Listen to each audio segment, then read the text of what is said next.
ফের তাজা বোমা উদ্ধার শামশেরগঞ্জে। আমবাগান থেকে বালতি ভর্তি বোমা, আতঙ্কে এলাকাবাসী। শামশেরগঞ্জে ফের তাজা বোমা উদ্ধারের ঘটনা এলাকাবাসীর আতঙ্ক আরও বাড়িয়ে তুলেছে। এবার জোতকাশী এলাকার একটি আমবাগান থেকে বালতি ভর্তি একাধিক তাজা বোমা উদ্ধার করল জঙ্গিপুর পুলিশ জেলার অন্তর্গত শামশেরগঞ্জ থানার পুলিশ।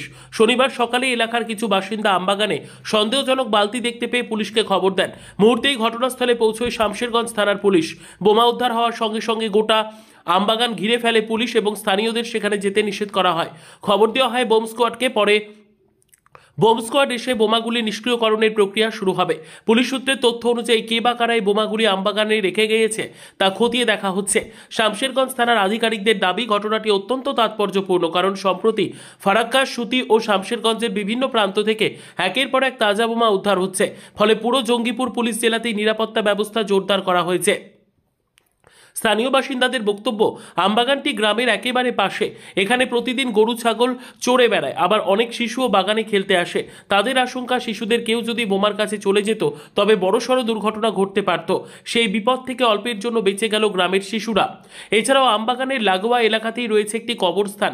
গ্রামবাসীদের দাবি, এভাবে জনবসতির কাছে বিপজ্জনক বিস্ফোরক রেখে যাওয়া অত্যন্ত দায়িত্বহীন কাজ।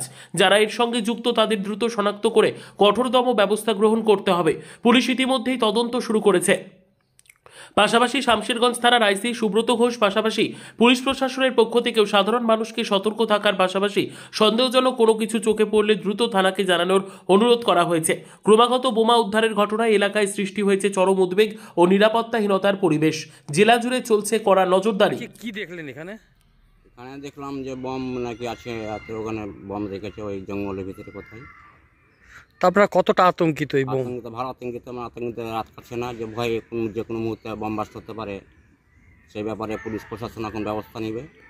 পুলিশ প্রশাসন কি এসছে? এখন পর্যন্ত আসেনি, কিন্তু শুনেছি যে আসবে নাকি। এখন পর্যন্ত আসেনি। এখন আপনার সিভিল পুলিশগুলো মানে পাহারা দিয়ে আছে।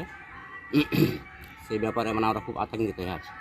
তো এখানে তো আপনাদের যেখানে বম আছে সেখানে তো অনেকেই যাওয়া আসা করে। হ্যাঁ, অনেকে যাওয়া আসা করে, ছাগল বকরি মানুষ সবাই যাওয়া আসা করে। বাচ্চাগুলো খেলাধুলা করে, হয়তো যে কোনো মুহূর্তে যা হয়তো বুঝবে না বাচ্চা ছেলে, তো যে হয়তো হাতে তুলে নেবে যে কী বলে, এবার বাচ্চা হয়ে গেলে বাচ্চাটা তো মারা যেতে পারে।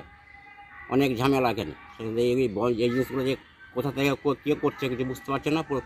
প্রশাসন এই ব্যাপারে ওকে পরীক্ষিত নেওয়া দরকার, যে এই জিনিসগুলো কেন হচ্ছে, খতিয়ে তাদেরকে দেখুক, যে তাদেরকে ব্যবস্থা নেওয়া হোক যে কেন এই জিনিসগুলো হচ্ছে বারবার। এর আগে একবার হলো, ফের আবার ওই একই ঘটনা।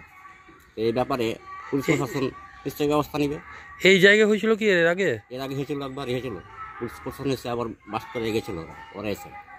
এবারও পুলিশ নাকি আসবার আসবে শুনেছি যে ব্যবস্থা নিচ্ছে, আসবে দুপুরের দিকে আসবে। এই তো আশেপাশে বাড়ি রয়েছে, বাচ্চা ছেলে রয়েছে। হ্যাঁ, চারদিকে বাড়ি, হয়তো বুকি ছাগল চড়ছে, মানুষ হয়তো দেখতে হয়তো ঘিরতে যেতে পারে, বা হয়তো হঠাৎ ফাঁও পড়ে যেতে পারে। সেই ব্যাপারে সেখানে তো ভালো আতঙ্কিত। কিন্তু এখন পর্যন্ত পুলিশ এখন পর্যন্ত আসেনি, কিন্তু আসবে বলেছে যে আসবো, যে আপনার দেখছি খতিয়ে দেখবো, সেই ব্যাপারে ব্যবস্থা আমরা নিব। এখানে তো পুলিশ প্রশাসনের লোক রয়েছে। হ্যাঁ, লোক রয়েছে, মানে সিভিল পুলিশগুলোকে পাহারা দিয়ে রেখেছে, যে সিভিল পুলিশ কী করছে আর আবার দেখার জন্য পাহারা দিয়ে রেখেছে। এই যে যেখানে বম পাওয়া গেছে এটা কোন জায়গা? জোতকাশি। জোতকাশি, জোতকাশি শামশেরগঞ্জ ব্লকের জোতকাশি। শামশেরগঞ্জ ব্লক, জোতকাশি। কি নাম আপনার? মোহাম্মদ জামিল হোসেন। বাড়ি কোথায় আপনার? জোতকাশি।